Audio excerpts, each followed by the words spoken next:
আমি চরমোনাই থেকে একটা পিয়ন আসছি তোমাদের এই কোরআন সুন্নাহর জাল নিয়ে ধরার জন্য। যার কপাল ভালো তার বুঝে আইসা যাইবে, আর কোনদিন আসবে না। ওই ফজলুল করিম রহমাতুল্লাহ আলাইহি বাবা স্টিল তো আছে, মানুষ নাই। সেরাজি ডায়েরিতে তারিখ লেখা থাকবে, সেরাজি দুনিয়ায় থাকবে না।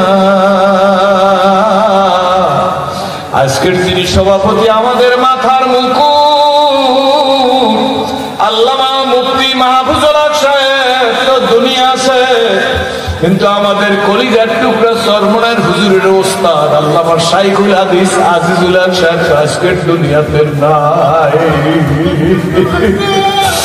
আল্লাহ তুমি কবুল করো। বসো আপু, বসো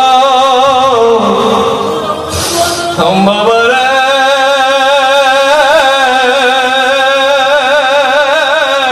ভালো ব্যবহার করে বসাই দে, ভালো ব্যবহার করে বসাই দেন ওদের সাথে। আল্লাহ তুমি কবুল করো। স্টেজ তো আছে, আল্লামা মাহফুজুল হক সাহেব তো আছে, কিন্তু আল্লামা শাইখুল হাদিস আজিজুল হক সাহেব তো আমাদের নাই। কি বলেন, ঠিক নেবে? ঠিক।